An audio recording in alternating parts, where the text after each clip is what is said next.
We need more agility, not more security theater. Grant's words hung in the conference room like smoke.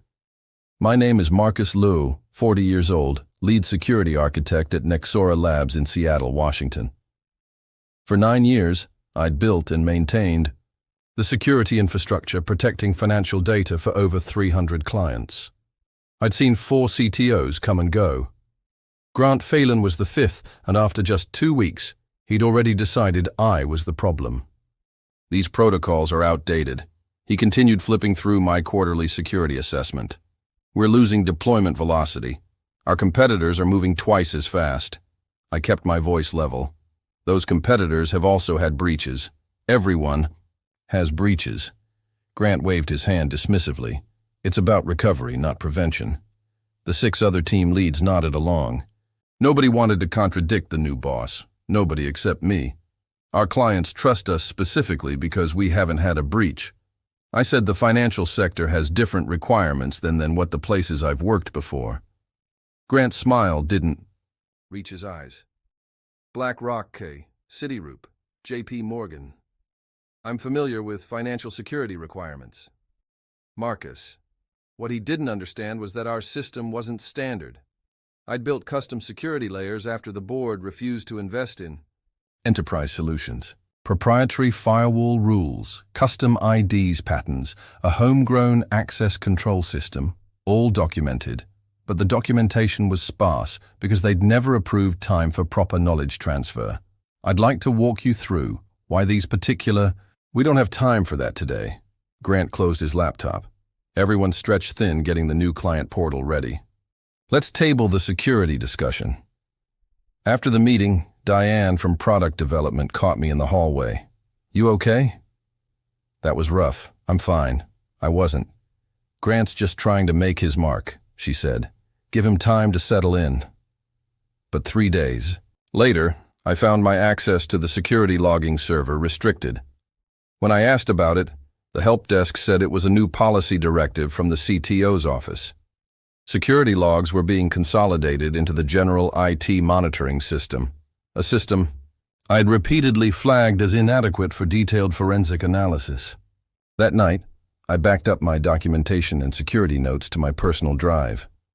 Not company data, just my processes, methods, and system architecture. Something told me I might need it soon. The next morning, my security dashboard showed 3 unusual login attempts flagged by my custom monitoring tool. Nobody else seemed to notice. I'd come to Nexora after 5 years at a government contractor. Back then, the company was a scrappy startup with ambitious founders and more vision than funding. I was employee number 26. Now, we had over 300 people across 2 office buildings. My dad had been skeptical when I left my stable government-adjacent job for a startup in this economy, but I believed in what we were building. Security first. Financial data management before fintech became a buzzword. I'd taken a pay cut to join, compensated with equity that would be worth something if we succeeded. And we did. For years, I worked 80-hour weeks building our security architecture. While other team leads fought for budget and headcount, I made do with less, developing custom solutions when we couldn't afford off-the-shelf products. The compromise was always the same. I'd build it myself, but there was never time to properly document or train others. That's a bottleneck. Our previous CTO, Jennifer, had warned, "What happens if you get hit by a bus? Then whoever replaces me better be good." At reading code comments, I joked. Jennifer understood the technical debt we were accumulating, but she protected me from the board's constant push for faster releases and more features. We had a rhythm. I'd identify risks, she'd translate them to business impact, and we'd find compromises that kept our security posture strong. Then Nexora got acquired by Vertec Holdings. Jennifer was replaced by Grant, whose mandate was clear. Accelerate growth, streamline operations, unlock trapped value, as he put it in his all-hands introduction. Within a month, I noticed the changes. Security reviews were shortened to accommodate more aggressive release cycles. Penetration tests were rescheduled, then scaled back.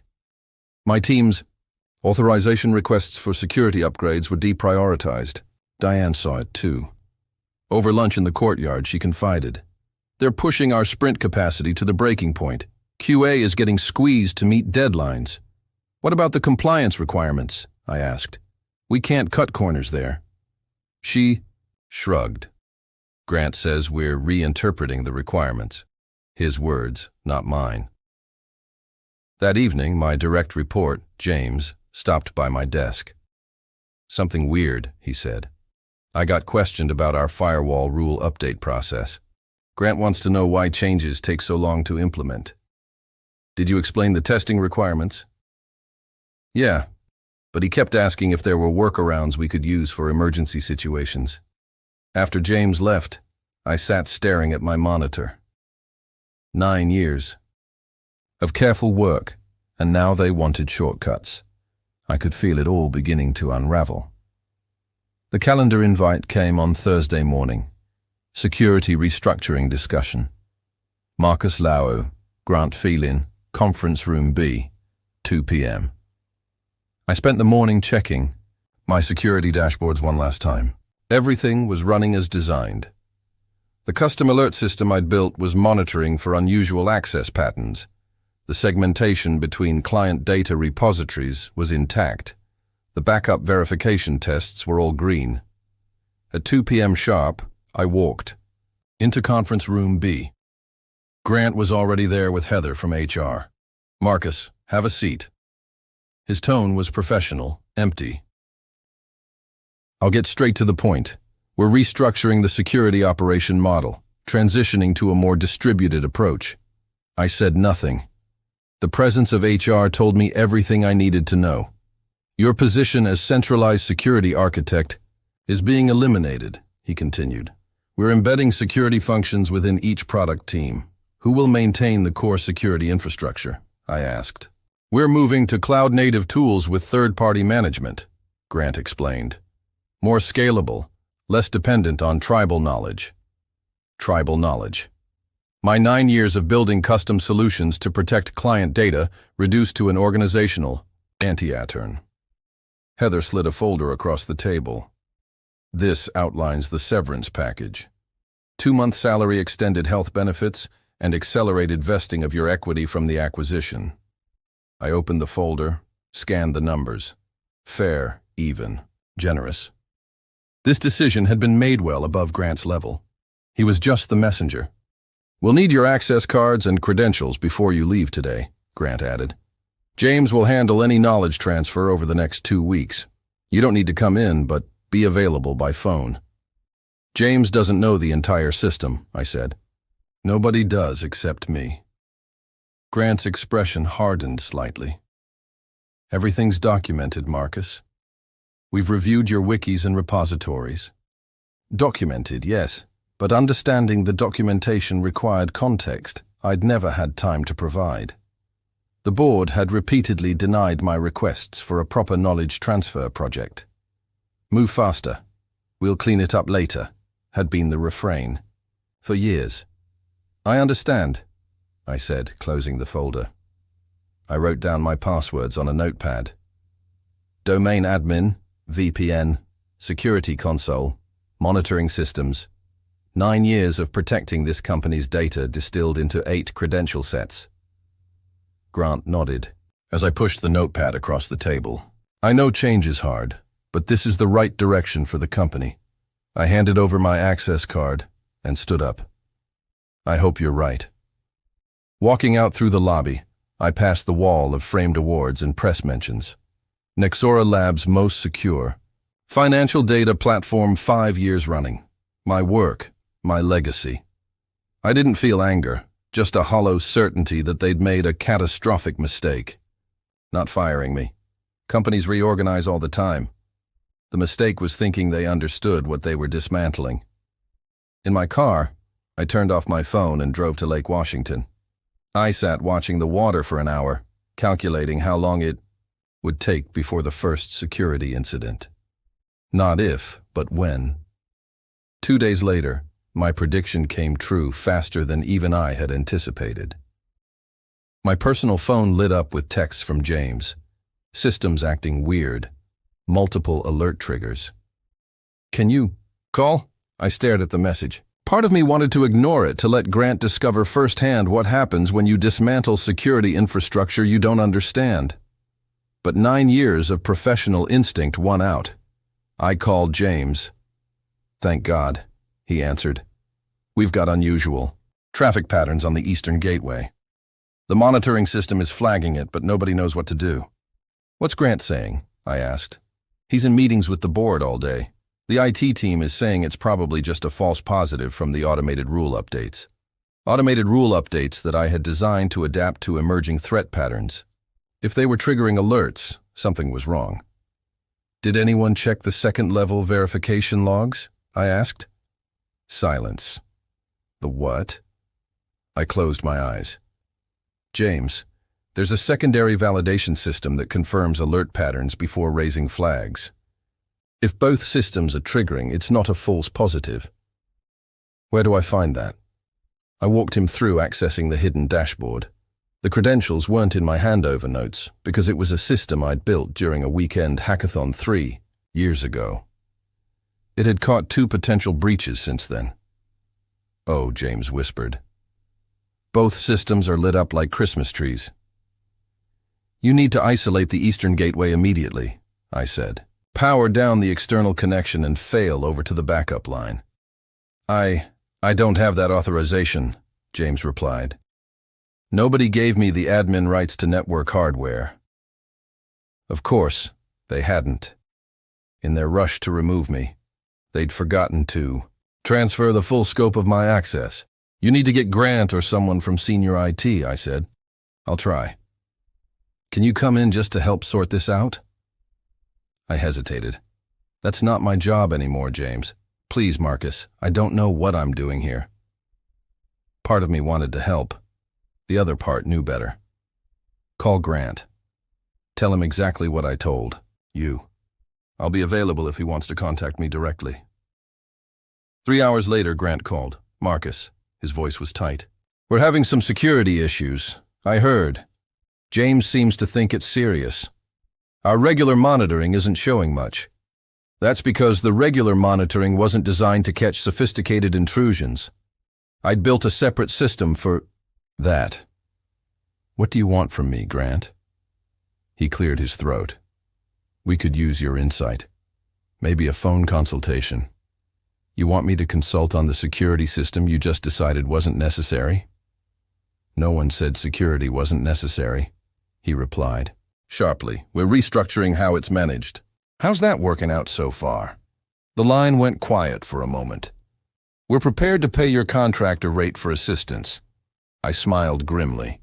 My contractor rate is $800 per hour, 4-hour minimum, paid up front, plus a signed statement acknowledging that I'll have no liability for outcomes. I expected him to balk. Instead, he simply said, I'll have the paperwork drawn up. How soon can you start? I can't, I replied. I've accepted another position. Non-compete clause in my severance prevents me from accessing your systems now, that I'm joining a different financial security firm. This was a lie. I hadn't accepted another job yet, and the non-compete had exemptions for consulting work. But Grant didn't know that. Marcus, this is serious. Yes, I agreed. It is. I ended the call and turned my phone off again. Whatever was happening at Nexora, it wasn't my problem anymore. They had made their choice. The next morning, I checked the tech news sites out of habit. Nothing about Nexora yet, but by noon, the first headline appeared on a cybersecurity blog. Financial data firm Nexora Labs investigating potential security incident. My phone had 7 missed calls from various Nexora numbers, 3 from Grant, 2 from James, 1 from Diane, and 1 from a number I didn't recognize. I listened to the voicemails. Grant, Marcus, we need to talk. The situation has escalated. Call me back immediately. James, it's bad, really bad. Someone's in the system and we can't lock them out. Please call. The last voicemail was from Stephen. Right, Nexora's CEO. Marcus, this is Stephen. Whatever happened between you and Grant? We need your help right now. Our client's data is at risk. Please call me directly. I sat at my kitchen table, coffee growing cold. 9 years building a security system, and it had taken less than 72 hours for it to be compromised after I left. Not because the system was flawed, but because no one understood how to maintain it. I called Stephen back. "Thank God," he answered. "Marcus, we have a situation." "I've heard," I replied. "What's happening exactly?" "Someone's in our systems. They've bypassed the perimeter security somehow. It says they're moving between client databases, but they can't figure out how." Grant says something about the internal segmentation failing. The internal segmentation. My custom-built data isolation system that prevented lateral movement between client repositories. It was designed to automatically lock down if it detected unusual access patterns. "Has the auto-lock triggered?" I asked. Silence. "What auto-lockdown?" I closed my eyes. "Stephen, there's an automatic quarantine system built into the segmentation controls. If unauthorized movement is detected, it should isolate each client database automatically." "No one's mentioned any quarantine system?" "Hold on." I heard muffled conversation. Then Stephen came back. "Grant says there's nothing in the documentation about an auto-quarantine because the board had repeatedly cut my requests to properly document the security systems. Emergency custom solution, they'd called it, when approving the bare minimum budget. We'll properly resource it later. Later never came. The system exists, I said. I built it 3 years ago after the Threadbank incident. More muffled conversation. Then Grant's voice came on the line. "Marcus, where exactly is this quarantine system? We can't find it in any of the infrastructure diagrams. It's not in the diagrams because it was implemented as an emergency measure during the security incident. 3 years ago, the board approved it as a temporary solution that became permanent. Check the minutes from the emergency board meeting in August." Another pause. "We're looking." "Yes, here it is. Approved emergency security measures as proposed by Lou. But there are no technical details because the board didn't want technical details. They wanted the problem solved." I could almost hear Grant's frustration through the phone. "Can you just tell us how to activate it? It should activate automatically. If it hasn't, something's been changed in the configuration." "Nothing's been changed," Grant insisted. I thought for a moment. "Check the scheduled tasks on the security management server. There's a verification job that runs every 6 hours to confirm the quarantine system is operational. A few minutes of silence. Then the task is there, but it's disabled." "Who disabled it?" I asked, already knowing the answer. Grant's voice was quiet. "It was disabled as part of the security restructuring. We consolidated scheduled tasks to reduce system overhead. They had dismantled my security system piece by piece, not understanding how the components worked together. Now they were facing the consequences." While Nixora's nightmare unfolded, I received a LinkedIn message from Ela Hudson, CTO at Sentinel Security Group. "Heard you might be available. We should talk." Sentinel was one of the top security firms in the country. I'd followed their work for years, admired their approach. The message couldn't have been better timed. We met for coffee that afternoon at a small cafe in Pike Place Market. Elaine was straightforward. Word travels fast in security circles. "Nexora's situation is unfortunate." I sipped my coffee. "I don't know the details." "I'm not there anymore." She nodded. "Of course, but I know your reputation. 9 years, no successful breaches. That's impressive." "Until now," I said, "from what I hear, the breach happened after significant changes to your security architecture." "Changes you didn't implement." I didn't ask how she knew that the security community was small and news traveled quickly. "We're expanding our financial sector practice," she continued. "We need someone who understands the unique challenges, someone who's built custom solutions and knows how to manage complex security infrastructures." The job offer was generous. Double my Nexus salary plus equity with a team of 8 security engineers reporting to me. The catch? I had to start immediately. "I should tell you," I said. "My severance includes a non-compete clause." Elaine smiled. "Our legal team has reviewed standard Nexora severance agreements. The non-compete only applies to directly competing financial data services, not security consulting firms." We're not a competitor to Nexora. We'd potentially be a vendor to them. That evening, as I was reviewing Sentinel's offer letter, my phone rang again. Nexora's main switchboard number. "Hello, Marcus. It's Diane. Have you seen the news?" I hadn't. I opened my laptop and checked the major tech sites. The headlines were everywhere now. Nexora Labs confirms major data breach. Client information compromised. Financial services firm Nexor suffers catastrophic security failure. Nexora stock plummets 28% following confirmation of data breach. "How bad?" I asked. "Bad?" Diane replied. "The intruders got into at least 40 client databases before we managed to shut down external access completely. The system is in chaos. Nobody can figure out how to restore the security controls properly." "What's Grant saying?" "Grant's not saying anything. He's in non-stop crisis meetings with the board. They've called in an external security firm for incident response. An external firm that would have to decipher my custom security architecture with no documentation and no background. They'd figure it out eventually, but it would take time. Time during which Nexora's reputation was being destroyed." "I'm sorry," I said, and meant it for everyone affected. "It's not your fault," Diane said. "You tried to warn them." The next morning, I signed Sentinel's offer letter. By noon, I was sitting in their downtown Seattle office getting set up with new equipment. My first assignment helped develop a post-back recovery framework for financial institutions. That evening, I received one final text from Stephen Wright. "The board would like to discuss bringing you back. Name your terms." I didn't respond. Some bridges once burned should stay that way. Instead, I emailed Elaine my first draft of the recovery framework. The subject line, "Preventing the next Nexora." 1 month after the breach, I was settling into my role at Sentinel when Bloomberg published an investigative piece titled, "The Dismantling of Nexora, How Costing Compromised Security." The article detailed how Nexora's new management had systematically stripped away security controls in pursuit of faster development cycles. Internal emails obtained by the reporters showed Grant had disabled key security mechanisms despite warnings from the IT staff. James was quoted anonymously describing how my custom security architecture had been dismantled without proper understanding. The most damning revelation came from board meeting minutes. 3 years earlier, I had requested budget for proper documentation and knowledge transfer of the security systems. The request had been denied 6 consecutive quarters labeled as non-essential. Administrative overhead.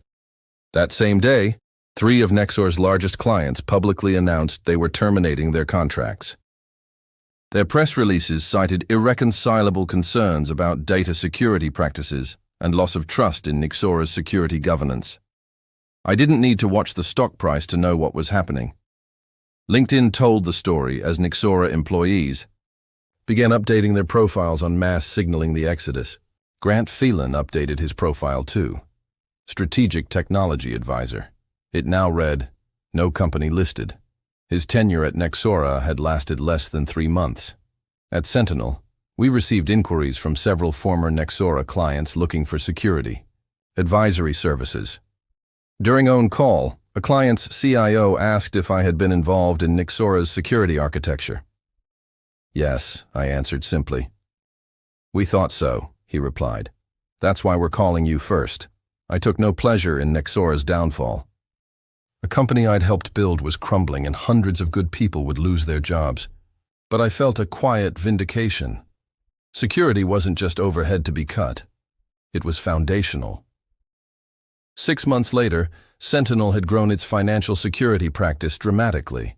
Many of our new clients were former Nexora customers, and several of my old colleagues had joined our team. James was now my senior security engineer. Diane led our client communications department. Nexora itself had been acquired for a fraction of its former value, essentially purchased for its client list and technology patents. The brand name was retired. The security breach, a cautionary tale in business school case studies. I ran into Stephen Wright at an industry conference in Vancouver. We found ourselves alone at the hotel bar after the day's sessions. "No hard feelings?" he asked, raising his glass. "None?" I answered truthfully. Business decisions have consequences. Some more than others. He nodded. For what it's worth, I fought against those changes. Got outvoted. That's boards for you, I said. Your new firm seems to be doing well. We are. Stephen finished his drink. You know what the irony is? We're paying. Sentinel 3 times your salary for security consulting now. I smiled slightly. The cost of security always gets paid, either up front or after the fact. After is always more expensive.